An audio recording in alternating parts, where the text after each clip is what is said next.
সকালে বাইরে জল দিতে বেরিয়ে দেখি কত সুন্দর ফুলগুলো ফুটেছে। তোমরা দেখো, এটা কিন্তু একদম সম্পূর্ণ লাল ফুল। ভেবেছিলাম বোধহয় ডিপ গোলাপ হবে, কিন্তু লাল একদম ফুল ফুটেছে। তো জানি না বেঁচে থাকবে কিনা, অনেক দিন তো হলো বেঁচেই আছে। আর এদিকে ফুল গাছ লাগিয়ে দিয়েছি অলরেডি। আর এই টবটায় দেখো পুঁইশাক গাছটা সব গাছই হয়েছে। তো এটা হচ্ছে ক্যাপসিকাম গাছ। নমস্কার বন্ধুরা, welcome back to my channel. তোমরা সবাই কেমন আছো? আশা করি ভালো আছো, সুস্থ আছো।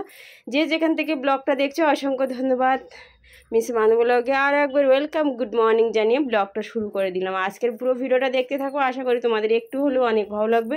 আজ কিন্তু হাঁসের গলা কেটেছি, সেই ভিডিওটা আমি এই ব্লগের পেছনে অ্যাড করেছি। তো তোমরা পুরো ভিডিওটা দেখার জন্য কিন্তু অনুরোধ রইলো। আশা করি তোমাদের অনেক অনেক অনেক ভালো লাগবে। সকালে উঠেই কাজবাজ শুরু করে দিয়েছি। সেই সকাল থেকে বিকাল পর্যন্ত কি করব না করব সবটাই তোমাদের সামনে তুলে ধরুন। তো সকালে উঠেই কিন্তু আমি গাছেরগুলো জল দিচ্ছি। আর আমার সত্যি এইখানটা আমার অনেক পছন্দের জায়গা। আমি শুধু মনে মনে ভাবি যে এই জায়গাটা যদি অনেক বড় থাকতো তাহলে আমি মনের মতো করে সাজিয়ে তুলতে পারতাম। কারণ কি আর করা যাবে, লোকের ভাড়া, বাড়িতে ভাড়া হয়তো দিতে হয় না, তাহলেও ছোটো মোটোর মধ্যেই আছে। তো যেরকমই আছে ওরকমই তো নিয়ে খুশি থাকতে হবে। আর এদিক দেখো, এই ফুল গাছটার মরতেই চাইছে না। যত বড় হচ্ছে, মানে এত লম্বা, সে আমার মতোই পুরো লম্বা হয়ে যাচ্ছে। আর দেখো ফুল আর কি কত ছাড়ছে, আর এ ছোটো ছোটো আর সব ফুল হচ্ছে। কদিন হবে জানি না। তো যাই হোক, বাইরের কাজ সেরে চলে আসলাম। পিকুর বাবু টিফিন করবে বা বাইরে বাজার করতে যাবে। আজ কিন্তু পিকুর বাবুকে একদম ছাড়িনি, না একদিন ছুটি করো, সবাই মিলে একটু খাওয়া দাওয়া করব। যেমনই বানাই এক জায়গায় বসে কোনো দিন খেতে পারি না, তো সেই জন্য আটকে রেখেছি। আর ওনার একটু কষ্টও হচ্ছে, একটানা গাড়ি চালানোটা সে অনেক টাফ হয়ে যাচ্ছে, সেই জন্য।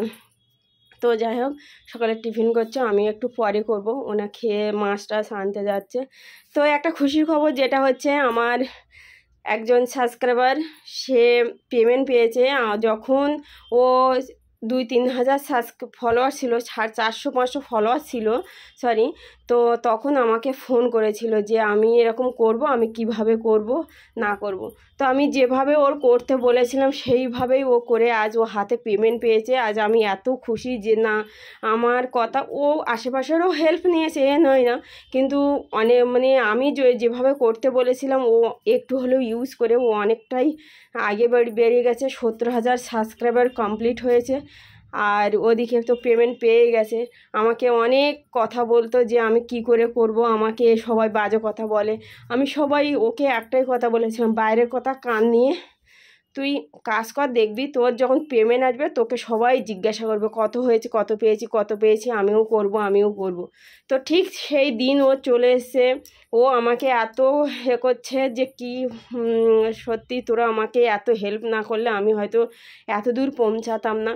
তো সত্যি মানুষের কথায় যদি আটকে থাকা যায় না, জীবনে কখনোই তোমরা আগে বাড়তে পারবে না, চলতে পারবে না। যারা ইউটিউব করছো এবং যে কোনো কাজ করতে চাইছো, নিজের ডিসিশন, নিজের মতামত নিয়েই তোমরা কাজটা করো। বাইরের লোক অনেক অনেক কথা বলবে, গালাগালি দেবে, নোংরামি কথা বলবে, নোংরা কমেন্ট করবে, সেসব কথায় কান দিয়ে কোনো লাভ নেই। তোমাদের কাজ তোমরা করে যাও, দেখবে একদিন না একদিন সফলতা তোমাদের ঘরের পাশে এসে দাঁড়িয়ে পড়বে। তো সেই জন্য বলবো যে বাজে কথা বলার জন্য সবাই থাকে, কিন্তু তুমি যদি না খেয়ে থাকো না, তাহলে তোমাকে ঘরে বলতে আসবে না, নে এই দুটো তোরা, এই এক থালা ভাত তোরা খা। এটা কখনোই হবে না। বাজে কথা বলার জন্য জামা কাপড় উঁচু করে দাঁড়িয়ে থাকবে, তুই কি করেছিস, তুই কোথায় যাচ্ছিস, সব কিছু, কিন্তু তোমাকে খেতে কখনো দিতে আসবে না। সেই জন্য বলবো, তোমার ডিসিশন, তোমার কাজকর্ম তুমি নিজের থেকেই করো, কারোর কথা শোনার দরকার নেই। যদি ঘরের সাপোর্ট থাকে তাহলে তো কোনো কথাই নেই। আর যদি বাইরের কথা শুনে যদি তোমরা দাঁড়িয়ে পড়ো, তাহলে তোমরা কখনোই আগে যেতে পারবে না। আমি কিন্তু সব কাজেই রিস্ক নিই, আর আমি চেষ্টা করি যাতে আমি একটু যেন সফলতা পাই। ইউটিউবে আসার পরে এত বাজে কথা আমার শুনতে হয়েছে যে তোমাদের বলে বোঝাতে পারে না। সেই সব মানুষগুলো কি করে, ইউটিউব, ফেসবুক থেকে শুরু করে সব জায়গায় আমার সার্চ করে আমার ভিডিও দেখে, এবং আমার ভিডিও দেখে কুত্তার মতো ভগা শুরু করে আমার ঘরের পেছনেতে, কান পেছনে। আরে তোমরা কি বলবো, আমার ঘরে যদি পারতাম না, আমার বরমশাই যদি পারতো, তাও নিয়ে ঝগড়া হতো। এই রকম ধরনের কিছু মুখ পড়ারা ছিল। তো সেই জন্য বলবো, সব মুখ পড়াদের মুখ বন্ধ করে দেওয়ার জন্য তোমরা কাজ করো, দেখবে অবশ্যই তাদের মুখ একদম বন্ধ হয়ে যাবে। তুমি ঘরে বসে ইনকাম করবে, আর তারা কুত্তার মতো ছুটবে কোম্পানিতে পয়সা ইনকাম করার জন্য। কারণ আমি জানি কোম্পানিতে কি অত্যাচারটা হয় আর কেমন কষ্ট হয় কোম্পানির কাজ করা, কারণ আমিও কমাস কাজ করেছি, আমি জানি। সেই জন্য আমি ভেবেছিলাম যে আমি কোম্পানিতে আর কাজ করব না, নিজেই ইনকাম করব। ইউটিউব বন্ধ হয়ে যাক আর না যাক, আমি কাজ করতেই থাকবো, জানি না আগে কি হবে। আর আমি ডিসাইড করেই নিয়েছি কোম্পানিতে আর কাজ করব না, আমার নিজের ইনকাম আমি ঘরে বসে ইনকাম করব। যারা যতই জ্বলুক না কেন, জয় বাজে কথা বলুক না কেন, ওদের থেকে আমি ডবলের থেকে ডবল ইনকাম করে তাদের দেখাবো। তো যাই হোক, সেই বান্ধবীটা ইনকাম করেছে, আমার এত খুশি লাগছে যে না, আমরা মূর্খ হয়ে আমরা ইনকাম করতে পারি। সত্যি বলবো, সেই বান্ধবীটাও কিন্তু অনেক মূর্খ, কারণ কোনো পড়াশুনো যায় না আমার মতো, সবার কাছ থেকে জেনে জেনেই ও এই পর্যন্ত পৌঁছেছে। তো খুব ভালো লাগলো, ফুলগুলো তুললাম, তুলে বেশ ভালোভাবে পূজাটা দিচ্ছি। তো বন্ধুরা দেখো কি নিয়ে এসছি বলো তো, মিষ্টি দই অর্ডার করছে পিকুর কাকুর, ভীষণ লোভ হচ্ছে নাই, তাই দেখো মিষ্টি দই যখন খাবো তোমাদের অবশ্যই দেখাবো। আপাতত নিয়ে এসেছি মিষ্টি দই। আর এখানে মিষ্টি দই কেমন তো জানি না, আমাদের কলকাতায় বলো মিষ্টি দই ফেমাস। এই দেখো রসগোল্লা, এটা কলকাতারই মিষ্টি দই, এটা কলকাতারই। তো দেখা যাক, খাওয়া দাওয়া করার পরে খাবো আর তোমাদের একটু শেয়ার করবো কেমন চলো। অনেক দিন পরে বড়মশাই কি বাজার করে নিয়ে আসলো, আর দেওরকে দিয়ে কাটাচ্ছি, কারণ কাঁঠালের এঁচড় আমি সত্যিকারে কাটতে পারি, কিন্তু সেই আটা আটা ভাবটা বিরাট একটা কিরম একটা হয় আমার। তো এই দেখো এঁচড়টা কেটেছি, তা বলছি যে তাহলে কটা কিছু কেটে দাও, তাহলে তুমি উঠো না। তো দেখো কি কি নিয়ে এসে, মাছের তেল নিয়ে এসছে, অনেক দিন ভাবলাম যে মাছের তেল খাওয়ায় না, একটু নিয়ে এসো। আর চিংড়ি মাছ নিয়ে এসছে, আর এই যে কি বলে এই মাছটার নাম যেন মনে হচ্ছে মৃগেল মাছ নিয়ে এসছে। তা দেখো কতটা ডিম হলেও কি হবে, মাছের টেস্টটা কিন্তু অনেকটা সুন্দর ছিল। আর ডিমটা দেখো মাছের থেকে ওয়েটটা বেশি ডিমের। তো এদিকে দেখো আমাদের গোপাল আমলা নিয়ে বসে পড়েছে। পিকুর বাবু বলছে আমলাগুলো একটু শুকাও, তো আমি গাড়িতে বসে বসে একটু 2-1টা গালে দেবো, সেই জন্য নিয়ে চলে এসছে আমলা। আমি এগুলো কেটে কিন্তু রোদে শুকাতে হবে।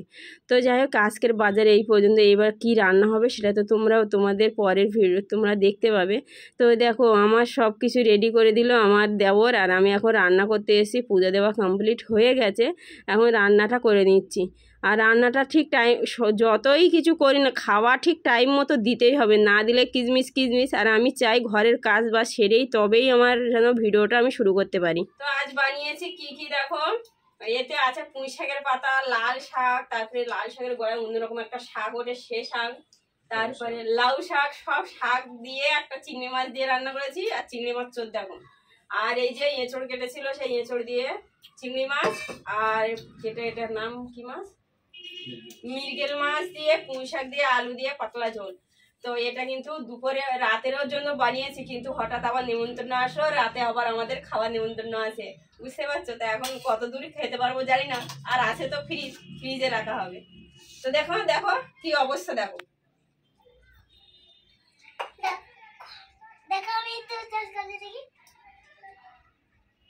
কেমন হয়েছে।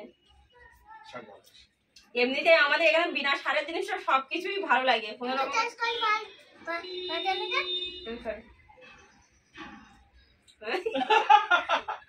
ভাব দেখো। ঠিক আছে, বন্ধ করে লম্বা। তো বন্ধুরা সকাল থেকে কি করলাম সেটা তো তোমরা দেখতে পেলে। এখন সন্ধ্যা হয়ে গেছে, তো আমি হাঁস কাটতে বসে পড়ছি। আর আমি কি করে হাঁসটা গলা কাটছি সেটা তোমরা পুরো ভিডিওটা দেখবে। আর কে কোথা থেকে ভিডিওটা দেখছো একটুখানি কমেন্ট করে জানাবে, তাহলে আমার একটু ভালো লাগবে যে আমার ভিডিওটা কোথায় পৌঁছাচ্ছে। আর আমার ভিডিওটা তোমাদের কেমন লাগছে না লাগছে সেটাও আমাকে অবশ্যই কমেন্ট করে জানাবে। তো যারা ভয় পাও আমার এই ভিডিও দেখে ঘরের হাঁস মুরগি সব কেটে দেবে। আজ আমি তোমাদের দেখাবো দেশি হাঁসের গলা কি করে কাটতে হয়। দেখো হাঁসটা কিভাবে করছে, গরম লাগছে ওর। তো এই এখন আমি পাংলাটা মুড়ে দিয়েছি, আর দেখতেই পাচ্ছ বেশ সাদা, একদম কোনো রকমের অন্য কালার নেই, পুরো সাদা। আমি এখন এই বটিটা ধার দিইনি, না হলে সবাই আমাকে কমেন্ট করবে যে বটির ধার নেই বৌদি। তো ধারটাকে দিয়ে নি, ঠিক আছে। আর তোমরা বারবার এই হাঁস মুরগির গলা কাটা ভিডিও চাইছো, ভাই আমি কোথা থেকে করবো, এই যে গরম পড়ছে খেতে ইচ্ছাও হয় না। তো খাবো তারপর তো তোমাদের মেরে দেখাবো। তো এখন ভিডিওগুলো সব কম আসবে, যখন ঠান্ডা আসবে বেশি বেশি দেখতে পাবে, ঠিক আছে। আর যদি মনে করো যে তোমাদের বাড়ি আছে, তোমরা নিয়ে এসো, আমি গলা কেটে দিচ্ছি, তোমরা নিয়ে চলে যাও। আর এত ভালোবাসা দিচ্ছ, এত সুন্দর কমেন্ট করছো যে আমি না নিয়ে এসে পাচ্ছি না, তো নিয়ে আসলাম বাধ্য হয়ে। তো আমি এখন ধার দিয়েছি বেশ ভালোভাবে, আর ভালোভাবে হাঁসটা কাটাও হয়ে যাবে।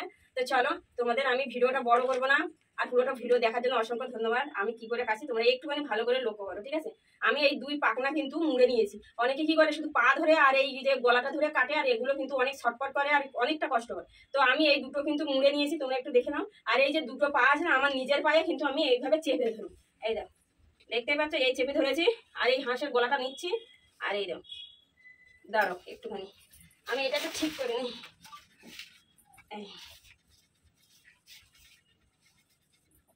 এই আমি ধরে নিয়েছি, পাখনাটা মুড়ে দিয়েছি, আর এই গলাটা ধরলাম। আর এই তাও ধারটা একটু কম হয়ে গেছে।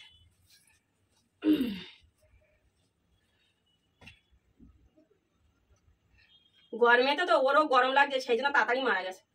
কোনো রকমের ছটপট করেনি, দেখো এত সুন্দর মরেছে, আজ এত সুন্দর হয়েছে।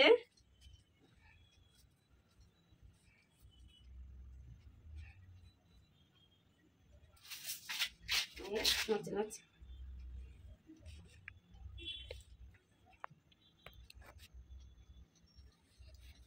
তো বন্ধুরা, আমার এই হাঁসের গলা কাটা ভিডিও তোমাদের কেমন লাগলো? ফাইনালি আমি কেটে দিয়েছি, এই দেখো। আর এই হাঁসটার ওয়েট আছে 2 কেজি 200 না 300 গ্রাম এরকম কিছু হবে। তো কার কার হাঁসের মাংস খেতে ভালো লাগে কমেন্ট করে জানাবে। আমার পুরো ফাইনালি কাটা কমপ্লিট হয়ে গেছে। হ্যাঁ, মারা গেছে। তো চলো, আজকে আমি মতো ভিডিওটা এই পর্যন্ত। ভিডিওটা কেমন লাগলো জানিও। টাটা।